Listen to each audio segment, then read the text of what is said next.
As I say, one of my great irritations in life is this game that is played by folks in Hollywood in the entertainment community where they make a bunch of content and they do it with politics explicitly in mind. And then if you respond to that, then it's you who are being oversensitive. So if you say that The Shape of Water, aka Grinding Nemo, a movie in which a woman has sex with a fish, but only after she is helped by a communist, a gay guy, and a black woman, and she herself is mute, she helps a fish escape to her bathtub where she has sex with it. If you say this may have some left leanings, if you say this may have some political messages, then you are saying, how dare you mention that it is a great piece of art? How dare you? Who do you think you are? Right? It doesn't matter that people who have worked on the movie say it's political. It doesn't matter that critics have said it's political. It doesn't matter that viewers know it's political because it's obviously political. If you point out that it's political, no. How dare you call it SJW splash? You're oversensitive. You're ruining the art. Just terrible. If you mention They Call Me By Your Name, which won Best Original Screenplay or Best Adapted Screenplay last night. If you mention that that's a story about a 24-year-old dude seducing a 17-year-old dude, which means that the dude who he's seducing is underage, and that if you made that movie about a man and a woman, this would now be part of the Me Too movement. Or if you mentioned that if that guy who was 24 was named Kevin Spacey, he'd be banned from Hollywood for doing that in real life. No, how dare you? It's a beautiful love story that has no political agenda at all. None. No political agenda. If you mention that there are a slate of movies last night that were mediocre at best, but were praised to the skies because of the intersectionality of the people who made them. So, for example, Lady Bird, meh. Just a meh movie. It's as Sonny Bunch puts it correctly, it is a longish episode of Roseanne. Right? That if you say that, if you point out that Greta Gerwig's movie is like, it's not the worst movie ever, but it's not the best movie ever, that's because you must hate women. If you don't pay attention to, if you think that Black Panther was like a good action movie, like a nice good action flick, but it wasn't the most important movie of all time, you are politicizing it, not the New York Times, which ran 1,000 think pieces about how it was the most important movie ever, right? If you say it may not be the most important movie ever, then you are the problem and you're triggered. You see, here's the deal, folks. I'm not angry about any of this. I'm not upset about any of this. I'm just pointing out the hypocrisy of people who overtly state that they are acting in political fashion. Then the minute you say, well, you know, I'm not really fond of politics being shoved in my face, they go, oh, clown nose on. No, we're just your jesters. We're just your entertainers. We're just here to entertain. So what really ripped the mask off last night is Jimmy Kimmel made a joke in the middle of the Oscars. First of all, of course, Jimmy Kimmel was asked back because now he is, as Guy Benson puts it, the Pope of Hollywood. He is the secular Pope. And Jimmy Kimmel, who somehow has elevated himself from staring at boobs on the Man Show and asking women to find out what's in his crotch with their faces, legitimately, right? He's moved on from that to being the Me Too, anti-gun, pro-Obamacare spokesperson for the left. So he was asked last night to do his routine, and his routine was predictably not funny in the slightest. So here's my honest take on the Oscars. I did not watch 1 minute of this live, and I was much happier for it. I watched the highlights later. Okay, so I'm taking some of this on faith that he wasn't good last night. I'm taking that from the critics and the ratings, which were abysmal. I'm taking it also from seeing clips of him because they're not funny. I can't overall give you like every minute of the Oscars because I didn't watch every minute because I have a happy life. And there's no reason why I, like most Americans, should have to suffer through this garbage. But in any case, Jimmy Kimmel rips the mask off of what Hollywood has been saying for years. But it's so funny. When Hollywood says things, we're allowed to take it seriously. But if we say it in the conservative movement, then we're bad. We're terrible. So here's what Jimmy Kimmel said last night. Of the 9 Best Picture nominees, only 2 of them made more than $100 million. But that's not the point. We don't make films like Call Me By Your Name for money. We make them to upset Mike Pence. Okay, and the reason that gets a big laugh is because it's true. It's because it's true. So people are saying, well, you think the author of Call Me By Your Name? It's a joke. You think the author of Call Me By Your Name was really thinking of Mike Pence? No, I don't think he was thinking of Mike Pence specifically. But I'm sure that the author of Call Me By Your Name was thinking, I'm making a very significant film because it's important that Americans see that homosexual love stories are just as real and intense as heterosexual love stories. I promise you that that was going through his head. Because of course it was going through his head. You wouldn't expect anything else to go through the guy's head. Doesn't mean there's anything wrong with him. Doesn't mean there's anything wrong with his motive. But to suggest there's no political motive at all is silly. Now, when I did my book, Primetime Propaganda, in 2011, I went and I spoke to dozens, 100 people who are like the top creators in Hollywood, the people who created Friends, the people who created Soap, the people who created Golden Girls, the people who created America's Funniest Home Videos, like legitimately every show that was a top show from the 1950s all the way forward to the 2000s, I interviewed somebody from that show. And the message that I got from virtually everyone is, of course we put our politics in our films. Of course we put our politics in our TV shows. Would you expect us to do any differently? And the answer was, no, I don't expect you to do anything differently. But the great lie that they hid behind was, Well, we put our politics in there not because we are propagandists. No, no, no, no, no. We put our politics in there because it's what the audience demands. When we make a show like Friends, and we have a lesbian wedding first season, or when in later seasons, Ross and Rachel have a baby out of wedlock and they're in love with each other, but we don't let them get married because that would be too conventional. When we do all of that, that's just because the audience wants to hear that perspective. It's something the audience wants to hear. And look, the ratings prove it. And were the ratings for Friends good? Yes, they were. But Kimmel points out the truth here. The truth is, Hollywood would make that stuff no matter what. Because people in Hollywood want to feel good about themselves. It's so funny. People talk about the D.C. cocktail parties. Talk about the D.C. cocktail circuit. They talk about how all these people in D.C. want to get together and go to these shishi parties where they hang out. That actually happens in Hollywood. Okay, talk to anyone who has worked in Hollywood. These cocktail parties, they're not as common in D.C. They are really, really, really common in Hollywood. Everybody in Hollywood goes to cocktail parties. This is how they get jobs. And one of the ways they get jobs is by talking to each other about how they virtue signaled this year. They talk to each other about what kind of difference they're making for the world. Just like the ridiculous fictional creators of Google in Silicon Valley. They go around talking about how they're going to make the world better through better compression algorithms. And this is what they do. They go around talking about how their film really made a difference in lives. This is how they think, because if they really thought that they were around to just make movies of people clubbing each other with sticks and that we all laugh and enjoy them because, hey, we all like movies, they wouldn't feel very fulfilled.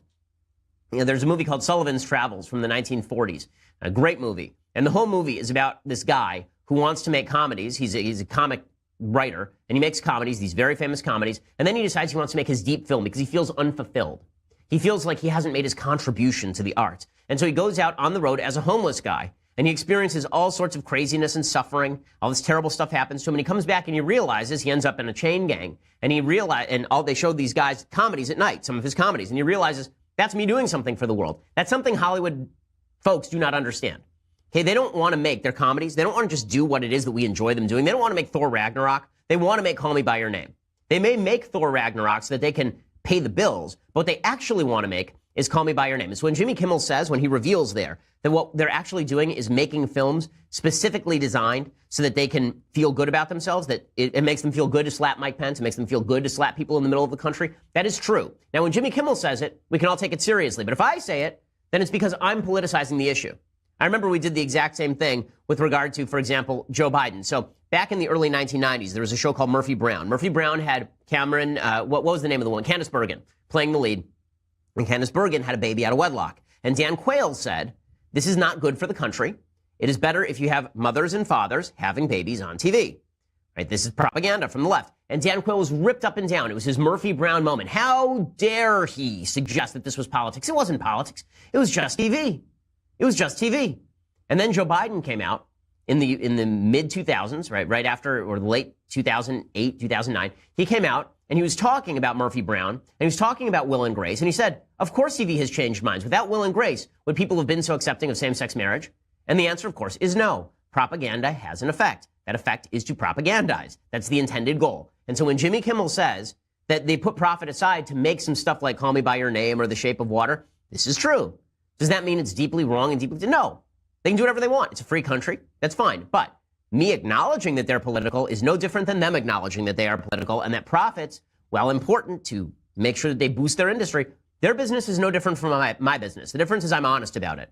I am here to push a certain political point of view, to push principles that I think are important. I'm not doing it just to respond to the market. In fact, I take pride in the fact that we at the Daily Wire don't just respond to the market. It's why we make certain editorial decisions. Right? It's why we don't show the names and faces of mass shooters.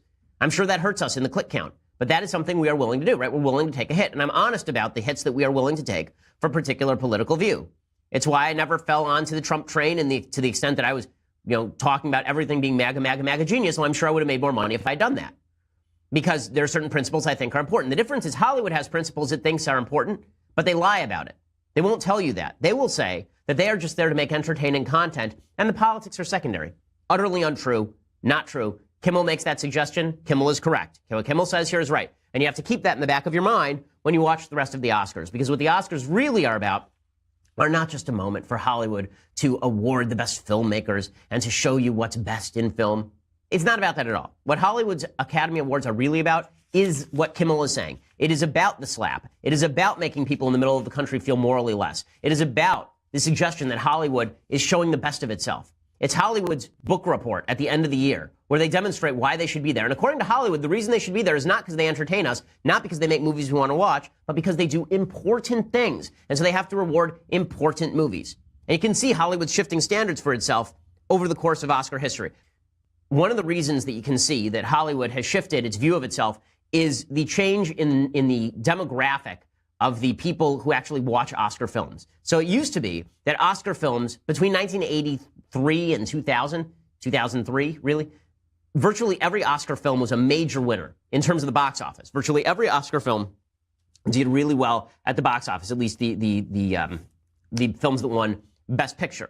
Right? And so I'm going to look up the list right now, and I will tell you, there has not been an actual good movie that has won Best Picture at the Oscars, like a great movie that's won Best Pictures at the Oscars, in my opinion, since 2010, and there hasn't been a box office winner at the Oscars for nearly 15 years. For nearly 15 years. It's really an amazing, amazing thing.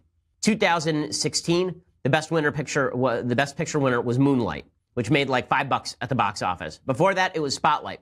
Fine movie, completely forgettable. You know, I enjoyed Spotlight. I think Moonlight is a fine film. It was obviously the social justice winner because it was about gay black people in the inner city. Whatever, that's fine, but that's not exactly designed to be a box office busting winner. Okay, Spotlight won the year before that. The year before that, it was Birdman, which I thought was just an execrable film. I just thought it was an awful, awful movie. 12 Years a Slave, which I think is a very good movie, but not obviously one that's going to bust down the box office doors. Right? It's about slavery. It is not a highly entertaining film. I think it's a well-made film. I don't think it's as well-made as, for example, Schindler's List. But 12 Years a Slave is a good movie. But is it like an all-time classic movie? Probably not. Argo, which is completely forgettable now. Do you even remember Argo? I remember when it won. Like, I saw it. It's fine. It's fun. But it's not like Argo is not an important movie. The Artist, right? None of these movies made more than $5 at the box office. The King's Speech was the last really great movie that I think was a big winner at the Oscars. The Hurt Locker was the year before that. Slumdog Millionaire, which did decently at the box office, but won over like The Dark Knight. Are you kidding me? Okay, are you kidding me? It hasn't even, that was 2008. Okay, it's been 10 years. Does anyone even watch Slumdog Millionaire now? It's a fine film. I mean, I enjoyed it, but it's not The Dark Knight. Okay, No Country for Old Men is 2007. That was the last big box office winner that actually did really, really well at the Oscars, was No Country for Old Men. So that was 2007. And before that was The Departed, which, meh. Okay, Crash, the worst movie of all time. Okay, $1 Million Baby, again, okay, but sorry, movies about euthanasia don't exactly blow it up at the box office. And then you get, but by 2003, I think it was really in the Bush era that this happened. 2003, by the middle of the Bush era, you can see the shift for Hollywood. The shift goes from, we are here to make movies that entertain you, to we are here to make movies that are specifically designed to say something important. Because before 2003, all of the movies that were winning were big box office winners. The reason this is important is the people in Hollywood, the people who vote at the Academy Awards, see their role differently. They see their role in life, seriously, as we are here in order to, in order not to make big movies that make lots of money and earn us all enormous paychecks. That's something nice that we do. But what we're really here to do is push the message. And you can see that from the Oscar winners, because before that it was Lord of the Rings, Return of the King. It was Gladiator. It was Shakespeare in Love, which did really well. It was Titanic. It was Braveheart. It was Forrest Gump. It was Schindler's List and Unforgiven. It was Silence of the Lambs. It was Dances with Wolves, right? Every other year, it was a top 5 to top 10 box office movie that was winning. And we haven't had one of those in like 15 years. Okay, there's a reason for that, and it's because Hollywood does have messages it wants to promote. So we're going to talk about some of the messages that they wanted to promote at the Oscars last night. Here, let's start with this, and I think this says it all. Last night, Emma Watson showed up to the Oscars with a new tattoo. Her new tattoo said on it, "Time's Up." There was only one problem with her tattoo. It did not have an apostrophe. So she actually just has something that says "Time's Up," which doesn't, I don't even know what that means without the apostrophe. So, you know, no regards for Emma Watson on her tattoo. But this was the theme of the Oscars last night. The theme of the Oscars last night were men were bad. Men generally are bad. But here's the thing. Hollywood knows that men are bad. And they're good about this. They get it. They get men are bad, particularly white men. White men are really bad. Okay, white men are terrible. And the way that we know that white men are terrible is because Hollywood, on the one hand, was pushing diversity last night, meaning diversity of skin, not viewpoint, diversity of skin color, diversity of gender. But when it came to men, you know, men, bad men, those people, they're just bad. They're bad people. Right, here's Jimmy Kimmel last night saying, what we really need in America is more men without penises. Thankfully, Hollywood is there to provide them in ample supply. Oscar is the most beloved and respected man in Hollywood, and there's a very good reason why. Just look at him. Keeps his hands where you can see them. Never says a rude word. And most importantly, no penis at all. He is literally a statue of limitations. And that's the kind of men we need more of in this town. That's right. What we need more of is not virtuous men, not men who stand up for women, not men who use their aggression in positive ways, not men who get married and have kids, not men who use their penis properly. No, that would be too limiting. What we need is men without penises. Now, it's really funny. C.S. Lewis once wrote an entire essay called Men Without Chests. And his entire essay is about when you have a civilization of men who have been scooped, their value has been scooped out, when they've been given nothing to live for, they become a problem. They become problems. Men Without Chests is one of the great essays in all of Western literature. Okay, and the entire premise is when you remove masculinity from men, you are doing them damage, and you are turning them into hulks of themselves, into husks of themselves. And here you have a guy on stage at one of the most watched events of the year talking about how it would be great if men had no penises. It would just be fantastic. Now, I know we're supposed to, it's just comedy. But then the whole point of comedy is that there's an element of truth to it. Is there not? This is what we've been told for years. So if Hollywood says that men, at the very end of the show, by the way, Jimmy Kimmel reiterated this. Like at the very end of the show, Kimmel actually suggested that he wishes that he were a woman, which I don't know what the limitation on him is. I mean, one thing that we have learned is that if you wish to be a woman, don't let anyone stand in the way of your dreams, man. You can be a woman. If Jimmy Kimmel wants to be a woman, he can make this happen. If he really admires men without dicks, then he presumably can actually go and take care of business. I mean, this is something we can. It's a free country. But again, like this is the message that Hollywood wants to promote. Like this is what Hollywood actually wants to push. It's an amazing, amazing thing.